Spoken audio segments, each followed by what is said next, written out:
Mike, turn your games down. Hi, everybody. Welcome to another mini episode of Games My Mom Found. I am Mike Albertin, and who's with me tonight? Red Fox. And welcome back. And as always, whenever you come along, it tends to be a certain type of title that we always talk about. Yeah, a certain green theme. So we are here to talk about Teenage Mutant Ninja Turtles, the Hyperstone Heist for Gensis. Yes, you heard that right, for Gensis. It's a game that I feel like most people don't even know exists. Developed by Konami, and came out in '92. I guess it kind of depends on what side of the console war you were on, depending on how much you might know it.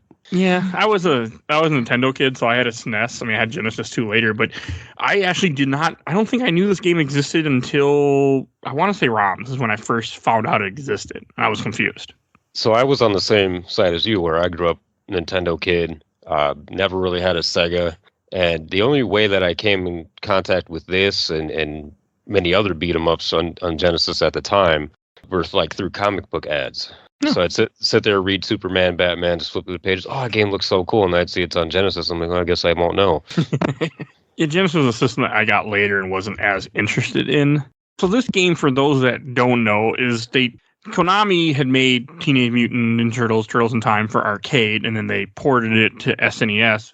And they had a deal with Nintendo where they couldn't just port the same game to Genesis, but they wanted to make a game to cater to the Genesis audience. So they took the assets of the game of Turtles in Time, they changed some things, and then they made this game, Hyperstone Heist. But it's not a copy of Turtles in Time. It's a completely different game with a couple different bosses and a couple same bosses. And no time travel. But it still plays well. I mean, it's a two-player beat 'em up from the Konami era when they made good games. When they made games. I mean, it still plays really well, and I kind of like it that it has a story, but this story is kind of the same where he stole the Statue of Liberty, but this time he used the Hyperstone that he got from Dimension X, which I like that they're connecting it in a way to what, the Turtles have a lot to do with Dimension X and Krang and all that, versus just he's traveling in time. I don't think they say in Turtles in Time if it's from Dimension X or not. I don't know if they specify it. I can't. And then, of course, this game lets you play as all four of the turtles because it's a turtle game. So who did you play as, Rich? Well, you might be able to guess. I can. At least who I started with. So I know going into these old style like Turtles beat 'em ups that my favorite choice is not the best choice. And I went with Raph. I was, very expected. But the issue with these beat 'em ups back then, were turtle beat 'em ups, is that Raphael was limited with range because he has size. So the best guy to use in these is typically Donatello. So I ended up actually going through every turtle by the end of it. I think I ended on Leonardo. Nice. But yeah, I played as every single one because that's how many continues I got. Well, I put it on easy, put the max amount of continues, the max amount of lives. I played through this game almost twice, but not by choice. Also, Raphael has the lowest amount of health in this game because all four turtles have different amounts of health. That I didn't realize. Speedrunner. I watched documentary. I watched speedrunner stuff on Awesome Games Done Quick, and they talked about it. Also, Raphael is the strongest character in the game. Well, that explains a few things, too. And Michelangelo has the most health. So, I know in Turtles in Time, Donatello and Leo are I think, God, it's been a while. I didn't watch anything on that game, but I feel like you would use a character that had longer range, at least I did, but the fact, with Raphael in this game, if you watch a speedrunner, they only pick Raphael and they run at everybody because his shoulder attack he does is one of the strongest attacks in the game. Mm-hmm. Well, I will say this. So I was playing the game and I'm sitting here messing with the controls. I was actually playing it on a PSP, so I don't have a typical Genesis layout. And I'm like, why can't I figure out how to run? So I beat the game entirely by walking. Oh, God. So, that could attribute to a little more continued usage, I guess. But. Yeah, because because I played this on PC, of course, on 360 controller. But one of the buttons is just run, which the other one, Turtles in Time didn't have. You had to forward to run, but the fact that you can run in this, it plays such a big part in the combat. I was constantly just running at people, shouldering them, and that's all I did was run at them. Yeah, because when I looked it up online, I just wanted to see some stuff. I mean, James Rolfe, video game nerd, he kind of like a Let's Play video in a way on it. So I watched them play it, and they were actually running. I'm like, holy shit, you can run in this game. And by that time I beat it, so I didn't, I can go try it and figure it out. You can also slide attack too with the running, which makes you invincible, which you can use to get through things. Yeah. I'm sure it makes the game a lot more fun than what it was for me. Yeah, because I was running at people constantly. I mean, that's how I played every fight that started with me running at them. And can you guess what turtle I played as? What, Donnie? Yeah, I started the game as Donatello, of course. Donatello's still my favorite. I don't know why. Don is good. I think about this a lot, probably more than I should. It's like, who do I like the most? And obviously Raph always comes up, but it's like, well, I like every other turtle for their distinct quality. They have just that different personality trait that I draw to in some way or form. Yeah, because you also love turtles, so. Well, and that's one reason why. Donatello's always been my turtle since I was a kid, which I don't know why, but he just was, and he still is. Like, I like Leo a lot. Leo and Don are my two turtles. I've never been a fan of Mikey or Raphael. So when I grown up, I say, well, always Raph, and then I like Leo a lot just because he was the leader and kind of he called the shots, had control. But as I got older and I learned to have a little more fun, Mikey became one more of like a top pick for me.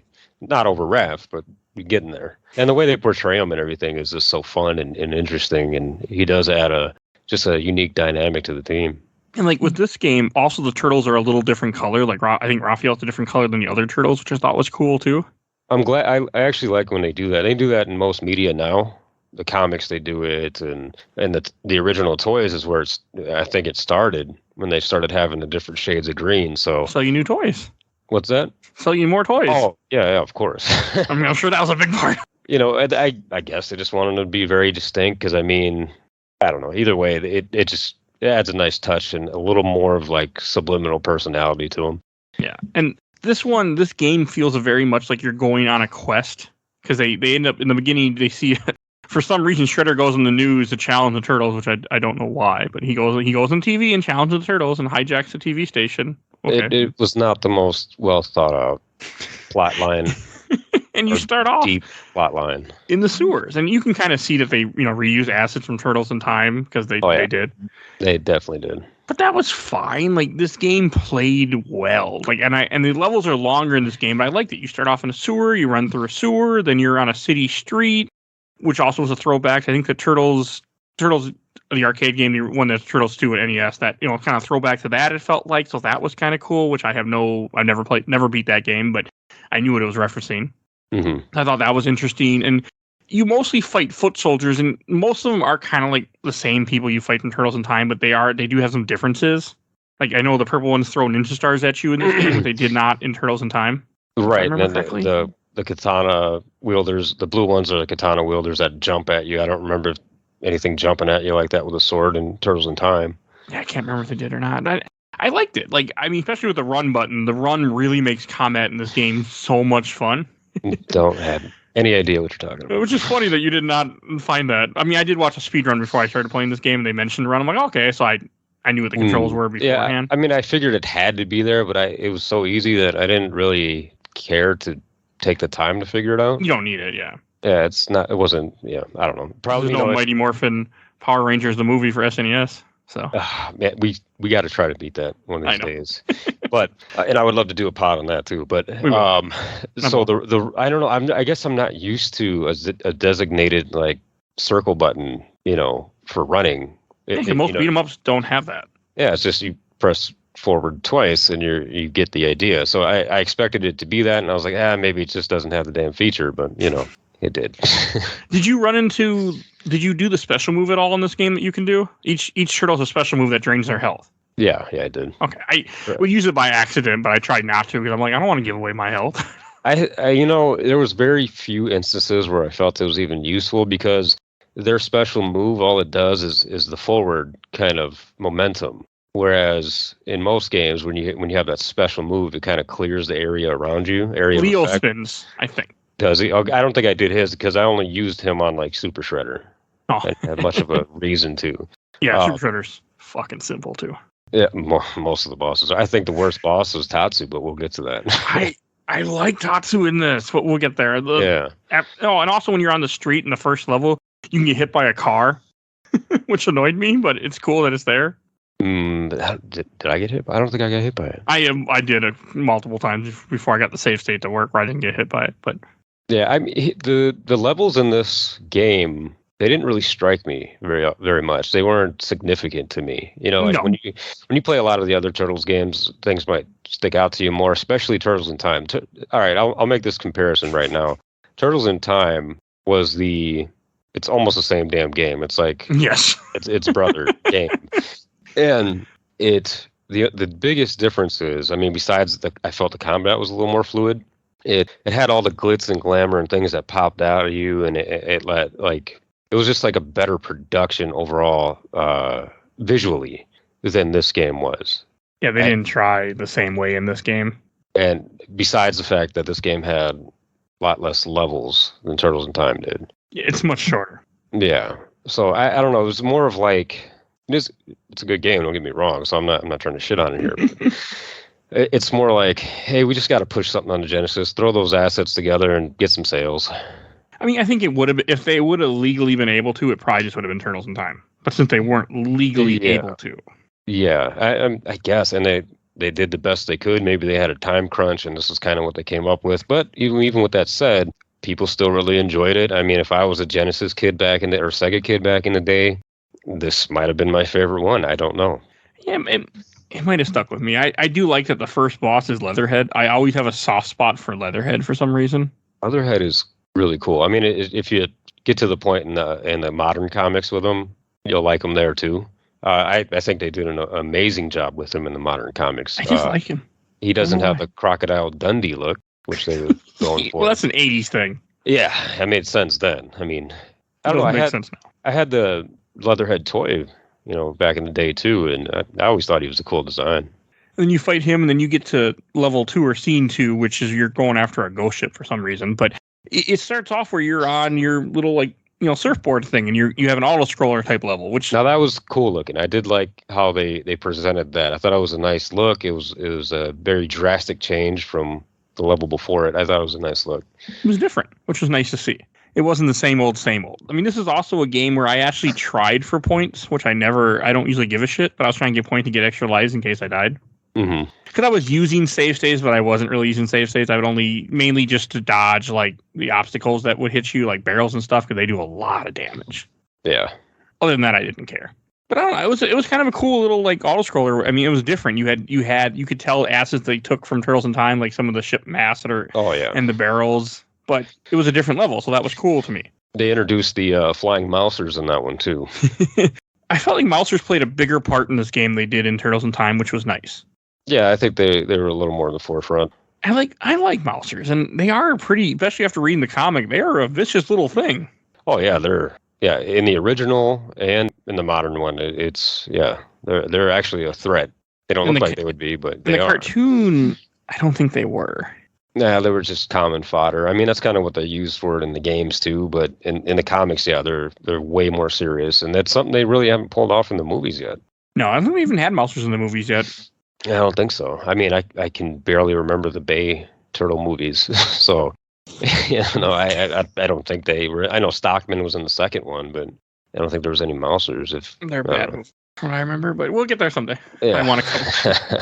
Yeah, I need to probably get that off my chest on how I feel about those eventually. Yeah. And I like that you get on a ship. I mean, yes, it reminded me of Turtles in Time where, you're on a ship again, but it was kind of cool because in this, it really felt like you were just working towards getting to Shredder. Like each level was just you pursuing Shredder in a way, like trying to find him. Yeah. I mean, having that ghost ship didn't make a lot of sense to me. And I think it created a disconnect for me a little bit. It's like, this guy stole the Statue of Liberty. Why are we on a ghost? I didn't get it. And it might have hurt it a little bit for me. But then again, I'm not playing it to make sense with the levels anyway. So what do you mean? But yeah, I mean, I think it did create a little disconnect. It was a little odd, yes. I liked it, but it was a little odd. I mean, hey, it does have a picture of Shredder on the ship, so I'm guessing it was his ship maybe at one time or something? Yes, it would make more sense. I mean, the foot's there, so maybe they just hung it up for motivation. And these foot are robots, right? Yeah, they blow up, so... Okay, because I think in the early cartoon they were all robots. In the comics they were people, but we can't have kids watching, turtles beat up people, so make them robots. Yeah, the movies were people too, and which is weird when you bring up Tatsu. This guy's leading an army of robots, I guess. I don't know. Yeah, Tatsu doesn't make a lot of sense, and we'll get there real quick. But on the ship, you get the barrels that are trying to kill you, and then you end up in a cave, and you fight a boss that wasn't in Turtles in Time, which was nice. You fight Rocksteady. I mean, he was in there, but he's a completely different fight. Well, yeah, it's a two-person fight in that one, Bebop and Rocksteady. And this fight really reminded me of the Turtles arcade game from NES. That it was that kind of fight. Mm-hmm. That's how I took it. Like it really felt like that. I did not like. I almost felt a bit lazy to me. I did not like that Rocksteady was alone. Anytime you see Rocksteady, there's Bebop. So where the hell is Bebop at this time? Is he just messing around in town? My assumption is that they had to do something to make it stand out a little different. Or if it got too close, it might have been a legal issue. I suppose just use a whole different boss entirely. I mean, you put Tatsu in; he wasn't in Turtles in Time. Just put somebody else in. They didn't want to make. They only made 2 different bosses for this game. The rest of the stuff is ported. Yeah, I don't know, man. I didn't like that. I mean, besides the level he was in too, I did not like the caves. It's very generic. Very bland. I hated that. And then you top it off with the shit surprise of just Rocksteady. And it's a generic fight because it really is just a fight from the Turtles arcade game, not Turtles in Time, but the other one. Mm-hmm. It really is that fight. He has the machine gun. He shoots you. It's the same fight. And then again, a rather easy fight. I mean, same with Leatherhead. I could see like Leatherhead being harder with more than one person because every 4 hits he does that like crawl. Yeah. If you're doing playing with another person, you're going to hit him a lot faster. So he's got a chance to knock you guys down a lot easier. Oh, when you fought the foot soldiers that block, how did you beat them? Either kept swinging at them until the last hit where it would knock them down, or I would try to go around them in certain cases, just hit them from behind. All you have to do is run at them and hit them. Oh, yeah, well, hey, gotta improvise, man. And I did like seeing, what are the droids that are also in this game that I forget their names, the ones that pop out of the ground that look like unicycles? Yeah, I don't know their names. That was like... Oh, they're Roadkill. I think they're Roadkill Rodneys. Yeah, I think that's right. And I think those were like video game only. And cartoons. They were in the cartoon? Yeah, they're in the 87 cartoon. I do not remember them in there. I'm pretty sure they're in the 87 cartoon. Yeah, they might be. But they weren't in the comics. They were invented for the cartoon, I think, and then put in the games. Yeah, I don't recall seeing those in the comics at all. And I really like level 3 in this game where you go to Shredder's hideout and you're in like a Japanese type place, and this is the only like really original level that wasn't let's reuse assets and backgrounds. Like I thought this level was actually really cool. Yeah, I actually liked it. I enjoyed it, and those samurai statues really stood out. That was a nice touch. It was just a good level. It was surprisingly like, I was like, okay, this is something different. I think when I first played the game back when I first found out what, ROMs and emulators are, when we did find this, I remember that was the one that this was the level that stuck out to me because I don't think I finished this game back in the day. I'm pretty sure I just didn't bother because I had Turtles in Time. That, and I don't think you were the biggest fan of beat 'em ups back then. No, and we didn't have controllers at first. We did not really. So playing this on PC with keyboard was not fun. Not at all. I mean, it took us how many years? A couple of years in, I think, until we started getting those like PS2 converters, controller converters, or adapters, I should say. Yeah. Yeah, because there weren't a lot of USB controllers at that time that were very good. I remember I bought a Logitech one, which I had for a couple of years, which ended up being crap after a while. And I still have those converters, by the way. I found them. Wow. Converters. I think I still think I have one or two myself. They were cheap and they were good. They were like $10 or $15 at the time, and we were kids in high school, so we didn't have money. So, but yeah, I forgot about that. But yeah, so I think that's a big reason why I didn't really play, a beat 'em up. Well, I mean, back then, I played beat 'em ups always on like Super Nintendo. That was the system for beat 'em ups, and will always be the best system for beat 'em ups. So hanging out with my nephews as much as I did, we'd always do that. Which I'm just surprised, like this one just flew under the radar for us. Yeah, Genesis, like you said, yeah, it was Genesis for one, and then the other is, it took us how many years to really have controllers on PC. So also in the Shredder level or the Shredder's hideout, you have one part where you can't jump because you have spears above you that will smack you, and you have bamboo that comes out of the floor at one point. Like just cool little things that were different from Turtles in Time. It took me a little bit to realize I was actually getting hurt when I was jumping. I was like, what the hell is hurting me? Like, are they hitting me in the air? Those are spikes. I see. So I took a bit of damage.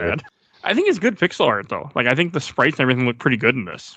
I mean, they look just like Turtles in Time, but they look fine. Yeah, I know Konami was always good with that. I mean, back then it was an art form, man, to have a good pixelated characters back then. And one of the other things different about this game is that you can't throw enemies at the screen because you don't have Mode 7 because you're not a Super Nintendo. Mm-hmm. Which I didn't bother me. I know some people were complaining. I was watching stuff about it's like, oh, you can't throw them. I'm like, who cares? I don't. And that's what I was talking about when it came to all the glitz and glamour and the like that future level where you're kind of like ascending into the background. Like that was like put Turtles in Time over the top. That presentation that this game is lacking. So I mean, I don't care. It just adds a nice touch, but it doesn't need it. Yeah, I agree with you. I mean, I didn't mind not I don't like Mode 7 that much though, so that's part of it with me. I did enjoy the fact that like one of the only two original fights in this game is you fight Tatsu, which was Tatsu in the comics or anything else? Tatsu he originated in the first movie. Okay. So he was in those first original movies, and then they finally put him. I think this was his first game appearance. I think this is one of his only game appearances too. Yeah, I think they might have put him in some other stuff later on, but yeah, this is definitely his first one. It was cool seeing him in this, and I really like in the background of his stage, you have a Buddha statue of Shredder for some reason with like 8 arms or 6 arms. I like that. Like I also like it when you start fighting Tatsu. The first thing he says, you have to beat my foot soldiers before you can fight me, and which is a lie because if you fight the foot soldier, he just keeps respawning. Yeah, that was kind of annoying, especially when you can't run. Well, yeah, because he jumps back and forth and throws things at you. You're supposed to just run at him to hit him. So for me, I just covered ground by jumping and jump kicking because the jump kick is kind of homes in on the area in front of you. So that's what I used.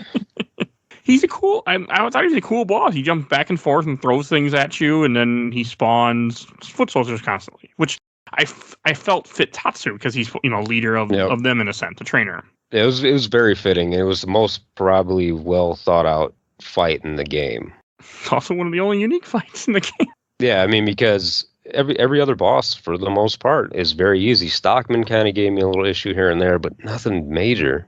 And then you get to the worst level of this game, which is it's even called the Gauntlet. After you beat Tatsu, you're in a cave and you just got to refight all 4 bosses again that you just beat, or 3 bosses that you just beat, and this time they're different colored sprites. Yep, they were very literal with that level name, the Gauntlet. It's a gauntlet of bosses. So I don't really care. I mean, when it comes to like recoloring bosses and just throwing them back out there, I guess a lot of games did it at the time. Yeah. But again, the blandness of the cave, that really sucked that they put it in there. It felt like I was playing a Mega Man game, which I was like, okay, that's not what I expected, but okay. Yeah. They just had to pad it a little bit, I suppose, so they threw it right there, I guess. But yeah, not the greatest. I would have rather just fought like Slash again, or bring in bosses you haven't put in yet and just throw them in here. Mm-hmm. I mean, you already have them. I mean, they're in a different game. Just put them back. Right. And then you fight at the end of the Gauntlet. You fight Baxter Stockman, but you don't fight the fly version that you fought in Turtles in Time. You fight him in a little like shuttle, and he's dropping mousers on you constantly. Yeah. I wasn't the biggest fan of his sprite work. I thought it was a little lazy, a little lacking. Yeah, he's not the best, and you have to jump and kick him the only way to hit him, which makes the fight take a lot longer than it should. And he cries every time you hit him, though. He starts crying. It looks like. Yeah, it was one of the longer fights for sure because you could only do so much comboing on him. He's so rapid. I did get a little combo here and there, I think, on him, but it was hard to do. And the mousers are very annoying. They're constantly hitting you as you're fighting him. Yep. So what I had to do, I started timing it because he had that little pattern he was flying in. I would just jump kick him, and I would wait to jump kick until the mouser would drop. As the mouser is dropping, I'd jump kick him and the mouser at the same time, and then just kind of repeat it. Okay. I just kept jump kicking him. Was all I did. I didn't fight him once on the ground. Yeah, not my favorite fight. I get it. It makes sense. I mean, you finally see where the mousers are really coming from, which is great. Kind of a lead up there, but did not really enjoy the fight. It's just, I mean, it was cool to see a different boss fight because you get fights that were copied. So it was nice to see something original, and you don't often see Baxter Stockman, as a little wimpy scientist. Right. Yeah. Yeah, back in those days, the Fly character was actually pretty popular, I want to say. Like, the toy was very memorable, and in the show, he was very memorable. So for them to use his human form was a different take. I think it was just because they didn't have much. They didn't want to reuse the Fly again. Yeah, well, and mechanically they had a different fight on their hands. That fight was different than anything else you fought in the game. Yeah. And then in the scene you get where they see the Technodrome is the exact same scene from Turtles in Time. Oh yeah. But the Technodrome looks different because they use kind of like they looks like they took the futuristic space world from Turtles in Time and then took the Technodrome level and put them both together as assets. Because you still have the Mousers coming down on a conveyor belt, breaking the glass and coming out to fight you, which you did in Turtles in Time. So you had that kind of familiarity. But the background looks a lot like the space world in Turtles in Time. Yeah, it did, and I did like that they used the touch again of the Mousers coming through the window. I did too. And then you fight at one point you fight the little robots that are also from Turtles in Time that just kind of drop they're only like one or two scenes for no reason. They're just there. Which ones? The little robots that are from Turtles in Time in the future. The little Roombas. Yeah, I don't know what the point of. They're just there. I'm like, okay, you're using another asset. All right. Yeah, I didn't like those things again because I couldn't run. So I had to really time my hits. I mean, they were easy because who was I using? I think I was using Raph at first on that part. So like when I actually switched to like Mikey or Don, way easier to kill those things. And they brought back the rock soldiers, which was cool to have them again. They only use like one or two weapons in this game. They don't have like 6 different guns like they do in Turtles in Time. Mm-hmm. Yeah, they got like rocket launchers and then the ray gun type thing. Yeah, they don't have a lot, which was another thing that was kind of like, okay. But it was cool to have them there because they play a big part in Turtles fiction. Mm-hmm. And they also got rid of the whip guys in this game. You don't have the white foot soldiers with the whip at all. You have them with like a nunchuck looking thing, but not the whip. Right. Yeah, there was some foot soldier differences in there. One of these days I got to line it up and see which ones There's actually. Not much. Yeah. It's only a few differences. And you have people coming through the transporters again too, and you see the assets of like the little chutes that were from Turtles in Time. I mean, you can really tell they just completely reused Turtles in Time. But there's a cool scene that I like in here where you see capsules in the background with like, the top half of, I'm assuming it was foot soldiers, they're being put together. Yeah. I thought that was cool because you're in Shredder's hideout. Yeah, it's a nice touch. A touch this game definitely needed. Lacking the glitz and glamour from Turtles in Time. Oh yes, and then you fight Krang this time. But you fight Krang in the. Is there a name for that suit? Shit. Guy looking suit. Yeah, I don't know if there is.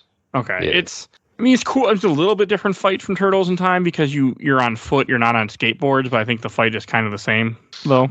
Yeah, I mean either way, you still got those dumpy wings. I'm not a big fan of the wings. I didn't like it in Turtles in Time either, because I don't remember him in anything else really having those wings. So for them to do that, I don't know. It wasn't the greatest. I never liked this design. I never liked that toy. I never liked this character that Krang uses, the giant naked looking man. It was very odd. I mean, I actually have NECA released a modern figure of it, and it's right in front of me as we speak. It reminds me of just being a kid. I did have the toy back then. I always thought it was, even as a kid, though, very odd, though. Very weird looking. Was it in the comics? No, it was not. Oh, it's a cartoon thing? The Utroms had, like, cyborg suits, android suits. But not a big half-naked guy? No, they were, like, typical, like, almost like Terminator-looking suits. Okay. They're scarier. They're definitely scarier. So maybe they just tried to make it more kid-friendly or whatnot. But, yeah, it was very weird looking. It actually is creepier than the Terminator type ones. It really is something about a naked guy wearing a Speedo with a little, like, magnet on his head. It's just odd. And has, like, no neck. It's just a head on shoulders. It's very weird. And then that's only half of the level. Then you ride the elevator, which, again, reminded me of Turtles in Time all over again. Oh, yeah. The staple elevator level that almost every beat-em-up has. And I was a little bummed that they reused the Super Shredder fight from Turtles in Time, but I think they made it easier, it felt like. It was very easy to me. I barely died on that fight. The background is different, because all I did was I'd walk around him, let him start his attack, hit him, and then repeat the process and just keep walking around him, or run behind him. Right after his slam, you can hit him and do what you gotta do. It was really simple. And then you see him, after you've beat Super Shredder, you see him fall off the building. And all I could think of is, did he land in a garbage, a trash container? Or not a trash truck? Well, I guess if you want to keep it chronologically accurate, he is already Super Shredder, so that already might happen. And then you see him drop the Hyperstone into the sewers, and then the Statue of Liberty comes back. It's just an odd little beat 'em up. It really is. Again, man, it felt like more like a hey, let's just make some money off these assets. Yeah. And that's it. I mean, they just had to service the Sega fans, and there they go. They got what they got. I think I saw this game one time at a Funkoland, but I don't think I ever bought it. I'm sure it was very noticeable as a kid. I mean, it did stand out, the box art and everything. Yeah. I think it's a cooler box art. On the cover, I should look it up here. But on the cover, did they have all red masks? No, they don't. They have actually different colors, like the normal. It's just darker. It's a very grittier cover. Okay. I see it. Yeah, that's actually really... I like the cover. That's pretty cool. And it also shows like the plot of the game, which is New York being shrunk, and it has all 4 turtles looking down at the city of New York, all shrunk, while standing in the city of New York, obviously. Yeah. So, but it is a very cool cover. And then the O for stone is a glowing rock. Mm-hmm. I didn't like the name of this game. Hyperstone Heist. I felt a little lazy to me. It could have been something much cooler than that. Oh, and the cover in Europe, because it's Teenage Mutant Hero Turtles, is actually like, it looks like the cover of the TM2 arcade game, or TM2 Nintendo game. They had that same type of drawing. It's odd. Okay, I think I'm looking at the same one you are right now. That is weird. Yeah, because, they couldn't use the word ninja at the time in Europe. I think they banned Mikey's nunchucks, too, in Europe. I don't understand why nunchucks were banned. Like, do you really think people are going to go out there with nunchucks and start a fight? No, but... So, like, I don't know. It was just weird. And also in Japan, this game is called Return of the Shredder. And you should look up that cover. That has a really badass looking cover. I was looking at that art right now. That is actually really nice. So it's an interesting comparison of where this game came from when you have the American, the Europe, and the Japanese cover. I think I like the Japanese cover the most, and then the American, and then the Europe one. I don't really care for it at all. Japanese cover is the best by far. They tried to really make it too kid friendly in Europe. Oh, I always find it so bizarre how this game existed, and like we were both big Turtles fans, and we knew nothing about this game until way later in the 90s. Yeah, I did not touch this for a long time. I actually don't think I've never beat it until this past yesterday when I went and finished it. Yeah, yesterday is actually when I got done with it too. It's so short, man. It just didn't matter. Mm-hmm. I wish I would have lowered difficulty and put the lives up too. That would have made it even better, even faster. But so I played through half this game. I beat Tatsu, then I stopped. I said, okay, I'll pick it up later. And then I save stated. And then when I went back to my save state, somehow the game got deleted, or the emulator got deleted off my computer. So I had to restart the game over. Then I played as Leo. Oh, sure. I mean, for me, I was like, oh man, I got to put this on my PSP, whatever. And then I just turned my PSP just to see if I had a Gensis emulator on there. I was like, oh yeah, I did. And then this was the only game on it. Well, Inside Baseball, we were supposed to do this a year ago. Almost a year ago, we had this plan. June of 2021 or so was the original recording supposed to be of this. Yeah, maybe that's when I put it on. That probably is why, and it's just been on there ever since, because we were going to do it, and then stuff happened, and we weren't able to, and that's why I finally decided, like, yeah, we need to just play it and talk about it. Yeah, get this off the list. Yes. I mean, the music I thought was fine. I actually got a kind of a kick out of when I first heard the music come on, because it's like the Turtles in Time music, but a little bit different, because Genesis can't do the same. Genesis can't do what Nintendo can. It's supposed to be the other way around, but yeah, I mean, in this case, they were a victim of their own catchphrase. I really enjoyed it. Like, it made me happy to hear the music again. I liked it. It took me back to that time, made me a little bit nostalgic, but I mean, Beat 'em Up always had that great music. You have to make it work well, and I was just really happy when I heard some of the same tracks all over again that I remembered from back in the day, and I'm like, oh, okay, this is awesome. Yeah, it added a nice touch. It was mainly just nostalgic, though, hearing the old music that I remember. Yeah, that's what it was for me. And the sounds I felt were good, too. Like, when you hit enemies, that boom, boom, like, it just was a good sound. Yeah. Yeah. Any last things you want to say about the game? No, not so much. I think we covered a good amount of it. Okay. I'm glad it exists. I mean, I kind of wish as a kid we would have played it, because I could see this being one of our go-to games. Oh, it would have meant a lot more back then. I mean, now, especially when you have that Turtles in Time comparison, it does hurt it a lot. But, I mean, Turtles is Turtles, and Konami already did well with what they had Turtles in Time. So this right here, even if it's, in a way, the lesser one, it's still a great game, still fun. I have never played the NES games. I have. I actually played those first before I got into the Super Nintendo ones. Okay. I have no history with either of those. Not fun. I mean, there's one that's more arcadish, more beat 'em up arcadish in a way, and that was much better, much more tolerable. Well, there's 2 and 3, which are both beat 'em up. Yeah. 1 is the one that hard as hell. Yeah. I mean, it's hard. It's hard to play NES games now. Like, I can't tell you one besides Mario 3, or actually maybe 2 and 3, that actually hold up at all. I can believe that just fine. Yeah, like, I would love to go back, and I was on a journey to beat all the Zelda main titles, and I cannot bring myself to go play 1 or 2. 2, you can play in the Switch. It's not bad. I know it is on there, and I did start it, and it's all right. It is hard. It's hard. You have to use a guide. Back that far, and yeah, and I was using a guide too, but I beat Zelda 2. I don't thoroughly enjoy it. I guess that's what I'm trying to say. It grew on me after a while. I would like to see that remade, just like Metroid Returns. That would be cool. Because they did an amazing job with remaking that. They need to do that. I don't know how they haven't yet. Also, it's really too bad this game never got re-released besides Genesis. Like, Hyperstone Heist only came out in the Sega Genesis. It never came out in any other packs or anything. That's horrible. A lot of people missed out on it.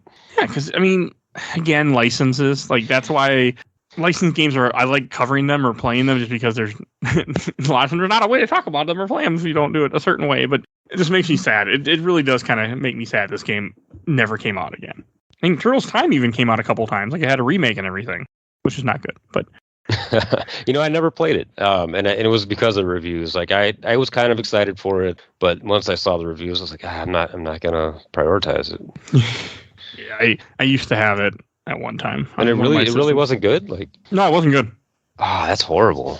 It was missing a lot of the levels too and stuff. They did. I mean, I don't know why they didn't just do all the levels, but they didn't.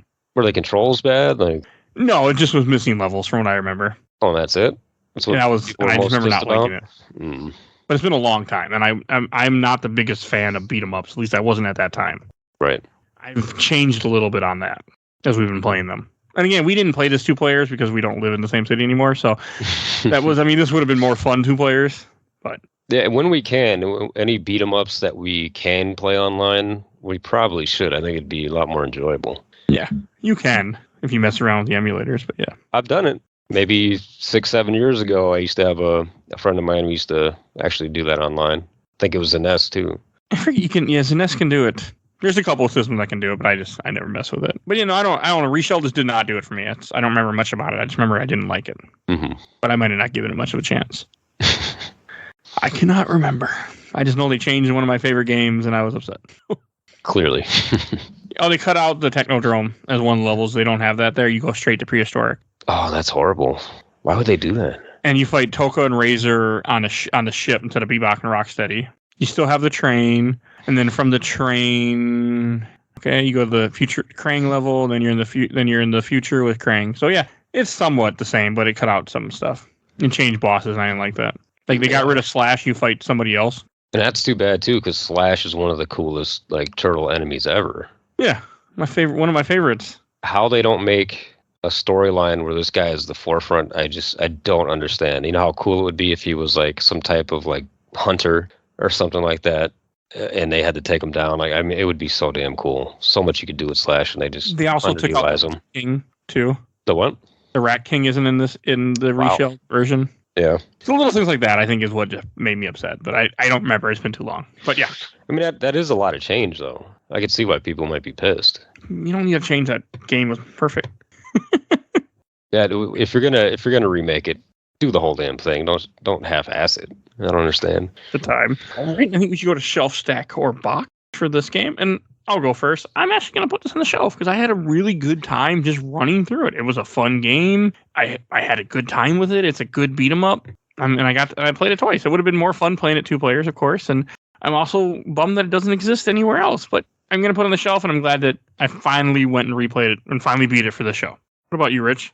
I'm kind of between shelving and stacking at the moment, but I think I'm going to have to go with stack. And not because it's a bad game or anything like that, but I mean, if you're going to play a Turtles beat 'em up, you already know which one you should go with anyway. I mean, it's got that glitz and glamour. It's got the higher production value, and controls are, at least for me, were a little bit easier, especially with running. So no, if I'm gonna have a go-to beat 'em up Turtles game, it's gonna be more or less Turtles in Time over this. So unless somebody specifically came over like, hey, I really want to play Hyperzone Heist, I really wouldn't have a reason to pop this out and play it. Okay. Actually, I know someone that wanted me to play this at one point. Tony, one of our old friends. Oh, really? All right, and that wraps up this mini episode of Games My Mom Found. If you enjoyed this, we have other Turtle episodes I should definitely send you to hear more Turtles. Let me pull those up. All right, we have done TMT Shadows of the Past, Comic 28, TMT Turtles in Time, episode 44. And wait, there's more. Teenage Mutant Ninja Turtles 2, Secret of the Ooze, film 16, Teenage Mutant Ninja Turtles IDW Origin, comic 19, Teenage Mutant Ninja Turtles 1990, the film, the first one, film 7. So go listen to those. So yeah. And if you enjoyed this episode, you can find all our episodes on Podbean, whatever you're missing on your podcatcher. We do movies, comics, mostly video games. Definitely go check out our huge catalog of episodes. We have a ton. And I want to give a shout out to my awesome intro and outro, courtesy of Helena at Hell Hath Fury. You can follow her on TikTok. She made our music. You want to give a shout out to my buddy Bill Tucker, who started his own podcast, did all the MCU with me. A Gamer Looks at 40. Definitely go check him out. And we have a Patreon. For a little $1, you can go support us on our Patreon. We have a monthly poll. And please follow us on Facebook, Instagram, Twitter, and on YouTube. We are on YouTube. Only audio, but we are there. And check us out. There will definitely be more Turtle stuff in the future. And thank you again, Rich, for joining me, finally covering this. Thank you, too. Thanks for having me. And we will see you guys next time. Bye, everybody. Bye.